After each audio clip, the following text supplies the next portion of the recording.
یا جو آپ کے بچے اگر کسی کے ڈلیور ہوئے ہیں اور وہ لارج سائز بیبیز ہیں, ہیلدی, ہم تو بڑے خوش ہوتے ہیں ہیلدی بیبی ہوا ہے, لیکن ہم میڈیسن میں کیا کہتے ہیں, پری ڈائبیٹکس. یہ کسی لیٹر سٹیج پہ آ سکتا ہے وہ. ہاں جی, لیٹر سٹیج پہ آئے گا نا, یہ ارلی سائن ہے. کرونک ڈیزیز کیا ہے, وہ جین میں اور وہ چلتی جا رہی ہے, تھوڑے تھوڑے انڈیکیٹرز آ رہے ہیں, آپ اس کو میں دیکھ ہی نہیں رہے اور آگے جا کے فل بلون پکچر آ رہی ہے.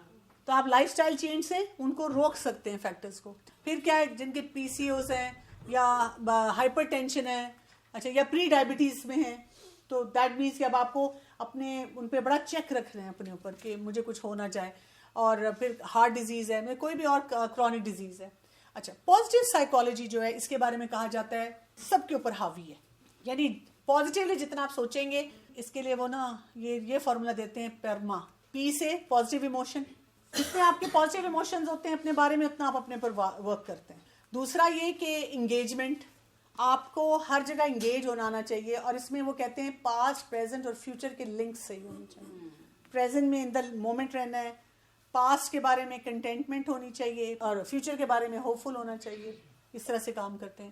پھر آر سے پازیٹیو ریلیشن شپس ہیں, ایم سے میننگ ہونا چاہیے, ہر کام کو کرنے کا کچھ مقصد ہونا چاہیے, بامقصد زندگی ہونی چاہیے. اور اے سے جو بھی آپ حاصل کریں اس پہ اپنے آپ کو شاباش. اگر دیکھیں نا, آپ ڈیلی اسکیل پہ کھڑے ہو رہے ہیں, آپ کہہ رہے ہیں کم نہیں ہوا, تو اپنے آپ کو کیوں شاباش دینی چاہیے, بڑا نہیں, اور آپ ایفرٹ بھی کر رہے ہیں. ہاں, اور آپ ایفرٹ کر رہے ہیں, you know you can face yourself. بڑا نہیں ہے میرا ویٹ, تو الحمدللہ I am doing good job. تو اس طرح سے اپنے آپ کو دیکھنا ہوتا ہے. بریسٹ کینسر عورتوں میں بہت زیادہ ہے, تو وہ جیسے کہتے ہیں کہ آپ اپنا میموگرام کروا لیا کریں ایئرلی, اگر جن کا فیکٹر زیادہ تو ایئرلی کرائیں, ورنہ 2 کرائیں ضرور, لیکن اور خاص طور سے 40s کے بعد. تو یہ ساری چیزیں بھی ہم بالکل کروائیں.